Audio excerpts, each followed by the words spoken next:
አሁን ደግሞ ወደ አቶ ሽሎሞ ሞላ አልፋለሁኝ። ጤና ይስጥልኝ አቶ ሽሎሞ በድጋሚ። ጤና ይስጥልኝ አቶ ፋሲል። እንግዲህ የኢራን ሁኔታ ለጊዜው ተገባደደ መስሎ ይታያል። እስቲ መጀመሪያ በአዛ ላይ ትኩረት እናድርግ። ዶክተር ጸጋንም እየተጠባበቀን ነው። ትላንትና ምሽት ልዩ ካቢኔው በደቡብ እዝ ተሰብስቦ ነበር። ውሳኔ ላይ እንዳልደረሰ ተነግሯል። ምናልባት ደርሶ ሊሆን ይችላል፣ ግልጽ ስላልሆነ ነው። ደርሷል። በአንጻሩ ደግሞ እንደሚታወቀው የእስራኤል መከላከያ በትላንትናው ዕለትና ከትላንትና ወዲያም ጀምሮ ከፍተኛ የአየር ድብደባዎችን በኻን ዩኒስ እንዲሁም በአዛ ከተማዎች አድርጓል። ያለው ተጨባጭ ሁኔታ ምን ይመስላል? ያለው ተጨባጭ ሁኔታ ለአዛ ላይ ምን መሰለህ? መጀመሪያ ይኸውልህ የሚገርመው በአዛ ነው የተጀመረው ጦርነቱ። አዛ መጨረሻ ልትሆን ነው ማለት ነው። ይሄ በጣም የሚያስገርም ነው። ምክንያቱም የአዛ ጦርነት ሊካሄድ የተቻለውና የሚካሄደው ብዙ ጊዜ የኛ የተጠለፉ ሰዎች በቁጥጥር ስላሉ በእነሱ ስላሉ የእስራኤል መከላከያና ወታደር አግሬሲቭሊ በጣም በጠነከረ ሁኔታ ለምሳሌ የተወሰኑ ቦታዎችን እንዳጸዱት 70% በነገራችን ላይ ነፃ ሆኗል። 70% የአዛ መሬት ፍልስጤሞች ያሉባታም ቦታዎች ሁሉ ፈርሰዋል። ቤቶች፣ መንገዶች፣ ትምህርት ቤቶች፣ ማንኛውም ኢንፍራስትራክቸር ወይም ደግሞ አገልግሎት የሚሰጡበት ሁሉና ወንበዴዎች ሲጠቀሙበት የነበረው ፈርሷል ማለት ይችላል። ሁለተኛ የሐማስ ወታደራዊ አገዛዝ ከነመሪዎቹ ተገሏን። አንድ የቀረ ነበረ ከትላንትና ወዲያ ተጨርሷል። በጣም እንትን የሚባሉት ማለት ነው መሪ የሚባሉት የባታሊዮን አዛዡ አለ። አንድ ብቻ ነው ቀርቷል። አንድ ነው የቀረው። ሌሎቹ ግን ከማዕከለኛ ደረጃ እስከ ላይ ኮማንደር የነበሩት በሙሉ አልቀዋል። ግን ሙሉ በሙሉ ያልፈረሰ እስካሁን ድረስ የህዝባዊ አገዛዙ ነው። ማለትም እስካሁን ድረስ እነሱ ቀረጥ ይወስዳሉ፣ ተህዝቡ ይወስዳሉ። አዎ ለምሳሌ ሰው የበጎ አድራጎት እርዳታ ተሰጥቶት በሚቀበልበት ጊዜ ለምሳሌ 10 ኪሎ ዶቄት ተቀብሎ ከሆነ አንዱን ኪሎ ዶቄት አንተ ለሐማስ ገቢ ይደረጋል ማለት ነው። ይሄ አገዛዝ እስካሁን ድረስ እንዳለ ነው ማለት ይቻላል። ይህን መዋቅር እስካሁን አላፈረስንም። ስለዚህ 70% መሬት የተያዘ ቢሆንም ግን የሚገርምህ 1.4 ሚሊዮን ህዝቡ 100% መሬት ላይ የነበረው አሁን 70% ለቆ ከ30% ብቻ ነው ያለ ማለት ነው። ያ ማለትም እነሱ እንደ ጥርኛር ይቅርታ ባባበለ ከአንዱ ላይ ተጠራቅመውና የሚኖርበት በድንኳን ላይ ነው የሚኖሩት ሰዎች ማለት ነው። ስለዚህ አሁን መፍትሄው ግን ይሄ ሆኖም ማለት ነው ይሄ ሆኖም እስካሁን ድረስ ሐማስ የኛን የተጠለፉትን ሰዎች ከዛ 30% ከያዙት መሬት አካባቢ ስላሉ እኛ እነሱን ከለቀቅነ ከዚያ በኋላ እስራኤል የቀረዘውን ነገር ተከታትላ ስለምታጠፋና አሁን እችን ሙጭጭ አርገን ዘን መታገል አለብን ነው። የኛ ደግሞ በየቀኑ ወታደራዊ ዘመቻው እስካለ ድረስ እነሱ በመደበቅ ማለት ነው የደፈጣ ውጊያ ያደረጉ አንዳንድ የጦር መሳሪያ ያዙትን የቀራቸውን የርዝራጅ ጦር ብዙ ጊዜ አሁን ለምሳሌ እየገደሉ በሞታቸው ተኩሶ እኮ አይደለም ብዙ እንደሚባለው ከሆነ ፈንጆች ናቸው የሚጨርሱት። ፈንጆች ነው የሚያስቀምጡ። ለምሳሌ አሁን ፈንጅ ማስቀምጡ ፈንጅ አለ የሚተኮሰው ያውቁታል። ለምሳሌ ያን ወስደው የኛ ወታደሮች በዚህ ቦታ ይመጣል ብለው ያጠምዳሉ። ያኮ ሎተሪ ማለት እኮ ነው በነገራችን ላይ እንደ ሎተሪ ነው ያጠምዱታል። እንደ ሎተሪ ነው ማለት ያጠምዱታል። የኛ ወታደሮች እንደጋጣሚ ከሄዱ ይፈነዳል። ካልሆነ ደግሞ በነገራችን ላይ ብዙ የተጠመደ ቦታ ያልፈነደ ሁሉ አለ አሁን። ስለዚህ ይሄን ማድረግና ማጽዳት የሚቻለው አቶ ፋሲል በምን መሰለ? አሁንም ቢሆን ካቢኔው መወሰን ያለበት ውሳኔ አለ። ሐማስ ኢራንን አጥቷል። ሐማስ እስካሁን ድረስ የጦር መሳሪያ የሚያስገባበትን መንገድ ሁሉ ተዘጋግቷል፣ በግብጽ በኩል ያለው ማለት ነው። አሁን ምንም እንደገና ራሱን ሊያድስ አይችልም። አሁን እስራኤል ማድረግ ያለባት ሁለት እርምጃዎችን ማረዳት። አንደኛ ካታሮች ላይ እስራኤል መዝመት አለባት። ልክ ኢራኖች ላይ እንደዘመቸው በካታሮች ላይም እንዴት ብላ ነው እስራኤል ካታር አሁን አቶ ሽሎሞ የአሜሪካ ወዳጅ ናቸው።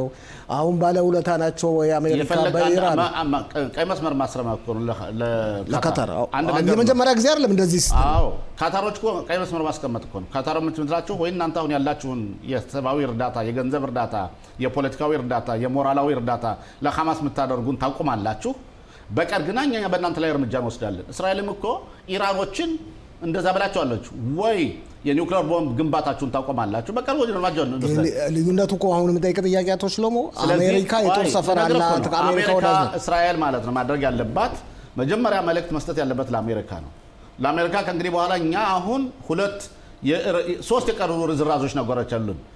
አንዱ የቀረውን ሐማስን ማጥፋት፣ የቀረውን ሐማስን ለመጨረሻ ለመደምሰስ የቀረውን ርዝራዥ ኢራን ኳታር የምታደርገውን ፖለቲካዊና ሞራላዊ ድጋፍና የገንዘብ እርዳታ ማቆም አለባት። ይህን በአሜሪካ መንግስት አማካይነት ቀጥታ መናገር አለባት። ሌላው ደግሞ የወተት ዝንቦች ደግሞ አሉ። ትላንትና ሞክረው ነበር ለመተኮስ። እነሱ በእርግጥ የሚሰጣቸው እርዳታ የተቋረጠ ቢሆን አንዳንድ ርዝራዞች አሉን። እነሱን እስራኤል መጨረሻ አለባት። ከዛ ውጭ አሁን ዛሬ አንዳንድ የምንሰማው ነገር አለ። ኢራኖች ለምሳሌ የኒውክሌር ቦምብ ፕሮግራማቸው እንደገና ለማደስ ጥረት እያደረጉ ነው ተብሏል። እዛ ላይ እስራኤል እጇን እንደገና መዘርጋት አለባት። ልክ በሊባኖስ ላይ እንደምታደርገው ሁሉ ማለት ነው። በሂዝቦላ ላይ ለምታደርገው እርምጃ እስራኤል ደግሞ ከኢራን ላይ ይህን አይነት እርምጃ መቀጠል አለባት። ኢራኖች ፈርተው እጃቸውን ይህን ፕሮግራም ከማንሳት መነሳት አለባቸው፣ ወይ ደግሞ እስራኤል ሲስተማቲክ በሆነ መንገድ የሐሜናይ አገዛዝ እንዲገረሰስ ፖለቲካዊና የውስጥ ስራዎችን ተሰርቶ ያ መንግስት እንዲቀየር ማድረግ አለባት። እስራኤል አሁን ኢራንን ብታሸንፍም አሸናፊነቱ ዘላለማዊ አይደለም። እነሱ ምን ጊዜም እንደገና ለማደስ ይፈልጋሉ። እነሱን አደሱ ማለት ደግሞ ሐማስም ሊያንሰራራ ይችላል። እነሱ ታደሱ እንደገና ተንሰራሩ ማለት ሂዝቦላ ለመንሰራራት ይሞክራል። ስለዚህ እነዚህ ቀጠና ስራዎች የባብ ራሱ እስከ መጨረሻ እንዳይነሳ በኢራን ላይ እስራኤል ያላትን ዘመቻ መቀጠል አለባት። ጨረስን ማለት አይቻልም። ግን አሁን ለጊዜው እስራኤል አሁን ያደርግ ያለባት ዜጎቿን እነን የቀሩት 20ዎችን ዜጎች በህይወት ያሉትን ዜጎቻችንና 30 አስከሬኑን ለማምጣትና ለእስራኤል ቀብር ለማድረስ እስራኤል መስራት አለባት። ጠቅላይ ሚኒስትር ቢንያሚን ኔታንያሁ ሰሞኑን ሲናገሩ ሰምታቸው በእርግጠኛ ሁኔታ ይመስላል አነጋገራቸው ታጋቾቹን እናስመልሳለን፣ ሐማስን እናሸንፋለን ይላሉ። ጠቅላይ ሚኒስትር እንደዚያ ማለት አለባቸው። ያን ካላሉማ ሰዎች ተስፋ ያጣሉ ማለት ነው። ቤተሰቦችም ከዛ ያሉት ተስፋ ያጣሉ። ከዛ ከመሬት በታች ያሉት ወገኖቻችን መሬት እኔ ጠቅላይ ሚኒስትር ኔታንያሁ እነሱ እንዳይመጡ ፍላጎት ያላቸው ማለት አይቻልም። ግን በአንድ በኩል ጠቅላይ ሚኒስትር ኔታንያሁ ደግሞ የፖለቲካ እስረኞች ነው ማለት እንችላለን። የፖለቲካ እስረኝነታቸው ምንድነው? በተለይ ስሞትሪችና ቤንግቪር ያላቸው አቋም በጣም መጥፎ አቋም ነው። ስለዚህ አሁን ኔታንያሁ አሁን ግን በተለይ በኢራን ላይ በወሰዱት እርምጃ ባላቸው ህዝባዊ ክሬዲት የህዝባዊ ድጋፍ ስሞትሪችና ቤንግቪር ሊሏቸው የፈለጉት እንደት ነው? እናንተ አሁን እኔን መቃወማችሁን አቆም አለባችሁ፣ እኔ ጦርነቱን አቆማለሁ፣ ዜጎቻችን እናስመልሳለን። ይህ ከሆነ ደግሞ ከሳውዲ ጋር የዲፕሎማሲ ግንኙነት አደርጋለሁ፣ ሱሪያ ጋርም እየተነጋገርን ልናደርግ ነው፣ ፓኪስታንና ከዛ ደግሞ ኢንዶኔዚያ እነሱም ስምምነት ማድረግ ይፈልጋሉ። ስለዚህ ይሄ የአጠቃላይ የእስራኤልን አቅም የእስራኤልን ወላዋይነት የሚደገፍ ነው ከሆነ ይህን ታደርጋለን። ማታደርጉ ከሆነ የኛን ዜጎችን ካስመለስኩ በኋላ እኔ ምርጫ ሄዳለሁ። በነገራችን በምርጫው ላይ በምንሄድበት በሚደረገው ህዝባዊ ግምገማ አሁን ስሞትሪች ህዝባዊ ግምገማውን እያለፈ አይደለም። ቤንግቪር ቁጥሩ እየቀነሰ ወደ ኔታንያሁ ደጋፊዎቹ እየሄዱ ነው። ስለዚህ የፖለቲካ ጥያቄዎች ስላሉ ያኔ ፖለቲካ ጥያቄ ደግሞ ጠቅላይ ሚኒስትሩ ኔታንያሁ መመለስ አለባቸው። ስለዚህ በዛ መንፈስ እየሄዱ ስለሆነ እንደመስለኝ ከሆነ ምንም አማራጭ የለም።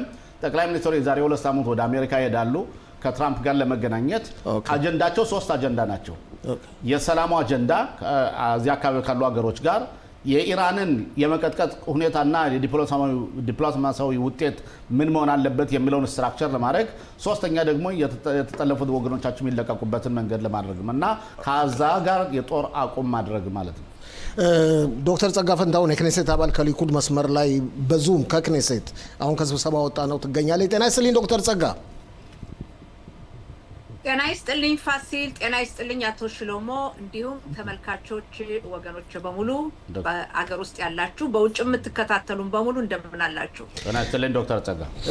ጤና ይስጥልኝ ብያለሁ በድጋሚ ዶክተር ጸጋ። እንግዲህ አንቺ ስብሰባ ላይ በነበርሽበት ጊዜ ገና እስክትወጪ ድረስ ከአቶ ሽሎሞ ጋር ውይይቱን ጀምረናል። መጀመሪያ ያነሳሁት ጉዳይ የአዛን ተጨባጭ ሁኔታ ነው። ይሄውም ትላንትና ምሽት ልዩ ካቢኔው ተሰብስቦ ነበር፣ ግን ውሳኔ ላይ አልደረሰም ይባላል። መጨረሻው ምን ሊሆን ነው? ምን ውሳኔ ላይ ሊደረስ ነው? አሁን በአሁኑ ወቅት በክኔሴት ያለው ስሜት እንዴት ነው? አዎ ከዛ በፊት ፋሲል አሁን ከስብሰባ ሩጭ ወደ ቢሮ የገባሁት በዛሬው ቀን የጠፉ ሰዎችን በተመለከተ በእስራኤል ሀገር ማለቴ የተጠለፉትን አይደለም የጠፉ አንዷ ሃይማኖት ካሳው ይችን ህፃን ልጅ በተመለከተም ውይይት ነበር ቤተሰቦቿ መተው በዚህ ጉዳይ ላይ 2 ሰዓት ያክል ውይይት ነበር ከዛ ነው እንደጨረስን ሩጭ የወጣሁት ስለ ሁኔታው በኋላ እገልጻለሁ እሺ መጀመሪያ በዚህ ጀምሪና ከዛ በኋላ እንዳልፈለን ስለጠየቁሽ ጥያቄ ስለአዛ እሺ በጠየቀው ጥያቄ ያዛን ጉዳይ በተመለከተ በመጀመሪያ ደረጃ በትላንትናው ዕለት እኔ በአዛ ዙሪያ በሚገኙ በተጎዱ መንደሮች አካባቢ ነበርኩኝ ነቲባ አሳራ የተባለው መንደር ወይም ደግሞ ይሹብ የምንለው እዛ ሄጄ ነበር 3 ሰዓት ያክል ነበር ጉብኝት ላይ የቆየሁት ፎቶግራፎችም ደርሶናል እሺ አው በጥሩ ነው የጎበኘሁት የዛ ቦታ ነዋሪ ሆኑ 20 ሰዎች ተገለውባቸዋል አንድ ሺህ ከሚሆኑት በአካባቢው የነበሩ ገበሬዎች የተለያዩ ምርታቸው ሁሉ ደቆ ቆየው እንደገና ተመልሰው እንዴት እንዳቋቋሙት በተለይ አበባ የሚሸጡ ሰዎች ወደ ውጭ ሀገር እንዴት እንዳሳደጉት ሁሉን እንዴት እንዳቋቋሙት ተመልክተናል የካቢኔውን ጉዳይ በተመለከተ በዚህ በአሁኑ ሰዓት ያለው ተጨባጭ ሁኔታ ብዙ አርስቶች አሉ የመጀመሪያው አርስት የተጠለፉትን ማስለቀቅ ሁኔታ ነው የሐማስ ጉዳይ ነው ሐማስ ተዳክሟል ሐማስ ደቋል ነገር ግን ሙሉ በሙሉ አልጠፋም የሐማስ ሽብር ፈጣሪ ድርጅት ሴቶችን እናቶችን ልጆችን ሁሉን እንግዲህ መጠለያ አድርጎ ነው የሚተኩሰው ሁላችን እንደምናውቀውና በዚህ ጉዳይ ላይ ሙሉ በሙሉ እስካሁን ድረስ ሐማስን ለማድቀቅ አልተቻለም እንደገናም የተጠለፉትን ህይወትም እንዳይጠፋ የሚለው ነው ከዚህም በተጨማሪ በአሁኑ ሰዓት የኢራንም ጉዳይ አለ እንዲሁም መካከለኛው ምስራቅ እየተለወጠ ነው ሰላም በሚለው ጉዳይ አለ እና በዚህ ጉዳይ ላይ በተለይ የሐማስን ጉዳይ በተመለከተ ያለን አቋም በተለይ በእኛ በሊኩድ ያለን አቋም የሐማስ ሽብር ፈጣሪ ድርጅት ይቅርና ሊያንሰራራ በጭራሽ እዛ የሚወጣበትን መንገድ ነው ያሉተኝ ወይ መውጣት አለባቸው ወይ መገደል አለባቸው ያ ነው ሌላ ምንም መፍትሄ የለም የተጠለፉትን የማውጣቱ ሁኔታ 50 የተጠለፉ አሉ ከነሱ መካከል 20 ናቸው በህይወት ያሉ የሚባለው የበለጠ ቢሆን ደስ ይለናል የሞቱትን አምጥቶ መቅበር ቢኖርብናል በህይወት ያሉትን አምጥቶ እንደገና ማቋቋም ያስፈልጋልና ይሄ ሁኔታ ብዙ አነጋጋሪ ነው ነገር ግን በአሁኑ ሰዓት የምናየው ሁኔታ በተለይ የኢራን መናድ የኢራን መደምሰስ የኒውክሌር ጦር መሳሪያ ማመንጫዋ መጎዳቱ እንዲሁም ረጅም ርቀት የሚዘገዘጉ ሚሳኤሎች መመታታቸው በአካባቢያችን ያሉ የሽብር ፈጣሪ ድርጅቶችን አድቅቋል ቀደም ነው የደቀቁት የቀረው ሁቲም ከየመን ነው እነሱም እጣቸው እየደረሰ ነው ፋሲል ገባይ እስቲ ወደ አቶ ሽሎሞ ከማለፌ በፊት ባጭሩ እስቲ ሃይማኖትና ሌሎች የጠፉትን በማስመልከት አቶ ሽሎሞም ጥያቄ ሊኖረው ስለሚችል የነበረው ውይይት እንዴት ነበር ብትገልጪልን ውይይቱ የነበረው የሚገርማችሁ በእስራኤል ሀገር እስራኤል ከተቋቋመችበት ጊዜ አንስቶ የጠፉ ዜጎች ቁጥር 600 በላይ ነው በጣም ብዙ ቁጥር ነው አይነገርም ጠፉ ይባላል በፖሊስ ፈልጉ ይባላል ከዛ በኋላ የሚናገር የለም እና ቁጥራቸው በጣም ብዙ ነው ምን አለ በጣም የሚደንቀው በእስራኤል ሀገር የሚጠፉ ሰዎች ብዙዎቹ ትልልቅ ሰዎችም አሉ ንብረት ያላቸው አለ ወይም ደግሞ ወጣቶችም አሉ ንብረት ያላቸው ከሆነ ያ ንብረታቸውን ቤተሰቡ ለማውረስ ሲፈልግ ለመቀበል አይችሉም ለምን ሰውየው አልሞተማ በህጉ መሰረት ወራሽ ሲሞት ቤተሰቡ ነው ያለም ሌላው ደግሞ አንዳንዶቹ ደግሞ ወጣቶች የጠፉተኝ መዳረሻቸው የጠፋ እዳ ያላቸው ካለ እዳውን ክፈሉ ይባላሉ ቤተሰቡ ያ ሰው ለምንድነው የምንከፍለው ከጠፋ እኮ ስንት ጊዜ ነው ሲባል ነው ሰውየው ማረጋገጫ የለም ሌላ ቦታም ሊኖር ይችላል ይያሉ እዳ ክፈሉ የሚባሉ አሉ ከዛም በተጨማሪ ደግሞ በጣም እንደ ሃይማኖትና አንድ ሞሽክ የሚባል የ16 አመት በተመለከተ ብዙ ጊዜ ቤተሰቡ በተለይ ሞሽክ የተባለው የሃሪዲ ማህበረሰብ ተወላጅ ቤተሰቦች ለበግል ይፈልጉልናል በፖሊስ ፍለጋ አልተገኘም ልጃችን የ4 አመቱ ከጠፋ ነው ይገኛል ይያሉ ለፈላጊዎች ለግል ፈላጊዎች ብዙ ገንዘብ እያወጡ እዳ በዳ ሆነዋል እነዚህ ሰዎች መንግስት አይረዳቸውም ምንም ነገር አይረዱም ለምሳሌ የተጠለፉ ሰዎችን ይወሰን እንደሆነ ወይም የጠፉት እንኳን እንደነሱ የጠፉ ወታደር የጠፋ ካለ አሉ የጠፉ ጠፍተው የቀሩ ወታደሮች አሉ የጠፉ ካሉ ቤተሰቦቻቸው መከላከያ ሚኒስትር ጽፈት ቤት በደንብ ይረዳቸዋል ለምን ጠፍቷል ያ ወታደር እነዚህ ዜጋዎች ግን የለም ስለዚህ ህግ እንዲወጣ ነው ህግ ካልተደረገገ እርዳታ ሊረዱ አይችሉም ሊተዋህሎ የሚያውቅላቸው አይችልም እዳ ያለውም ከሆነ እዳው ሊሰረዝ አይችልም ንብረትም ካለው ንብረቱን መቀበል አይችሉም እና በዚህ ጉዳይ ነበር ሰፊ ውይይት የተካሄደው በአንደኛ ድምጽ ሂደት የመጀመሪያ ዙር ወይም ክሪያርሾና በመንለው በዛሬው ቀን አሁን ከ10 ደቂቃ በፊት አጽድቀናል የሚቀራው በሚቀጥለው ሳምንት ውይይት አድርጎ ይሄ የረፍት ጊዜ ክነሴት ምልዓተ ጉባኤው የሚዘጋው 3 ሳምንት በኋላ ስለሆነ ከዛ በፊት ሁሉን አጠናቆ ሁለተኛ ዙርና ሶስተኛ ዙር የድምጽ መስጠት ሂደት እንዲካሄድ ነው ሌላው የሚያሳዝን ልንገራችሁ የሃይማኖቱን ጉዳይ ሁላችሁ ታውቃላችሁ በየጊዜው ነው በክነሴት ማነሳው በምልዓተ ጉባኤው ንግግር አደርጋለሁ በኮሚቴዎች አነሳለሁ ብዙ ኮሚቴ ውይይት ተካሂዷል የፖሊስ ሰራዊት አባላት በመምጣት የሻባክ አባላት በመምጣት የፍለጋው ሁኔታ እንደቀጠለ ነው ብዙ ነገሮችን አካሂጃለሁ የዛሬው ግን የሚገርመው ቤተሰዋ ሲመጡ እንኳን የሚተረጉምላቸው ሰው አልነበረም በጣም ይገርም ነው የሚተረጉምልኝ ሰው አለ አባትየው ተስፋዬ 7 ሰው ለምኜ ሁሉም ስራ ስላላቸው አልቻልኩም ብሎ እሱ ባለቤቱና ልጁ መተው ባለፈው ጊዜ ሶክኑታ ይሁዲ ጽፈት ቤት በትርጎማው ኃላፊነቱን ወስዷል ሲባል አልነበረም እንዴ አልመጡም አንድም ሰው የመጣልኝ የኔ ረዳት የኔ ጽፈት ቤት ዋና ስራ አስኪያጅ ኃላፊው አሚር ተዋበን የተረጎመላቸው እና እኛ ባንኖር ኖሮስ ገባ እና ይሄ ራሱ ያሳዝናል ይሄን ያቀርብነው አዎ ሌላው ካሁን በፊት በተለያዩ ባዳዎች በተካሄደው የሃይማኖትን ሁኔታ ከህዝቡ እንዳይጠፋ ማለት በተለያዩ ቦታዎች ፎቶ እንዲለጠፍ ቅስቀሳ እንዲሆን በሚለው ምስራቅ ዳቅሊጣና ሶክኑታ ይሁዲ ኃላፊነት እንዲወስዱ የሚል ነበር አባትየው የሃይማኖት አባት ዛሬ ሲናገር ምንም ነገር የለምና በጣም ነው የሚያሳዝን የዚች ልጅ ነገር እውነት ረፍት ይነሳል በጣም ነው ረፍት የሚነሳውና በዚህ ጉዳይም በአጠቃላይ ውይይት ነበር ህግ ለማርቀቅ በሚለው 2 ሰዓት ያክል ነበር ውይይቱ እንደዚህ እናደርጋለን ጸጋም አቶ ሰሎሞን ጥያቄ ነው ያለው ጥያቄ ባጭሩ ተመልሽና ወደ ሌላ ርዕስ እናልፋለን ዶክተር ጸጋም ምናልባት ለምን ያው ፖሊስ ምርመራ እያደረገ እንዳለ ሆኖ የሃይማኖትን ጉዳይ በተመለከተ ለምን ስለ ሂደቶቹ ስለ ተደረጉት ስለ ምርመራው ስለ ያንዳንዱ መስሪያ ቤት ኃላፊነትን የሚመረምር ለምን ኮሚቴ የብሔራዊ ኮሚቴ ወይም ደግሞ መንግስታዊ ኮሚቴ ወይም ደግሞ ለምን ህዝባዊ ኮሚቴ ተቋቁሞ የሷን ጉዳይ ለምን ምናልባት ፖሊስ የሚመራው ምርመራ ትክክል አቅጣጫው ትክክል ላይሆን ይችላል ለምን እንደዚህ አይነት ኮሚቴ ፖሊስ ወይም ሶክኑት የሚያደርጉትን ለምን እንደዚህ አይነት ኮሚቴ የሚያጣራ ኮሚቴና አቅጣጫ የሚሰጥ ኮሚቴ ለምን አይመረጥም እና ለምን አያጣራም ኢንዲፔንደንት የሆነ ማለት ነው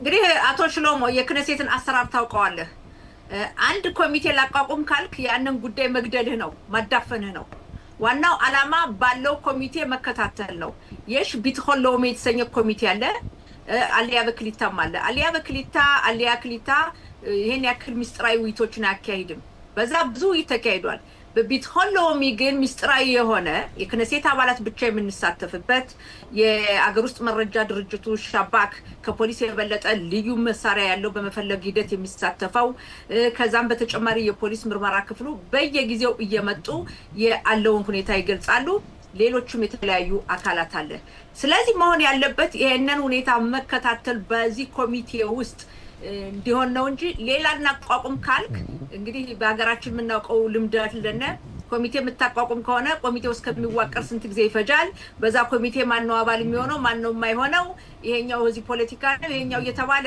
ነገሮቹ ሊጓተቱ ይችላሉና በኔ አመለካከት ባለው ኮሚቴ መቀጠል ሲሆን በተለይ የፍለጋው ሁኔታ በተመለከተ የፖሊስ ሰራዊትም ሻባክም የአገር ውስጥ መረጃ ድርጅቱ ሌሎችም የተለያዩ ድርጅቶች አሉ በውሻ የመፈለግ ልምድ ያላቸው በጣም የታወቁ ትልልቅ ድርጅቶች አሉ እነሱ በሙሉ እስካሁን ድረስ ውጤት አልተገኘምና የኔ ጥያቄ መሰለ እንግዲህ እስቲ ደግሞ እስካሁን የተካሄደው ፍለጋ ካላስገኘ ሌላ እንዲያስቡ ነው ማድረግ ያለብን ሌላ መንገድ የመፈለግ ነው እንጂ ኮሚቴ የሚለው መፍትሄ ይሰጣል ብዬ አልገምትም ኦኬ ዶክተር ጸጋ አቶ ሰሎሞን ለ2 ደቂቃ ያህል ማስታወቂያ ስላለን ጠብቁኝና ከዛ ስንመለስ ስለ ፖለቲካው ተጨባጭ ሁኔታ ሁለት ነገሮችን እንነጋገራለን የመጀመሪያው የጠቅላይ ሚኒስትሩን ችሎት በማስመልከት ሁለተኛው በነገው ዕለት የብሔራዊ ደህንነት አዛዦች ሹመት በማስመልከት በፍርድ ቤት በከፍተኛው ፍርድ ቤት ውይይት ይካሄዳል አስተያየታችሁን እንድትሰጡኝ ጠብቃችኋለሁ 2 ደቂቃ እንመለሳለን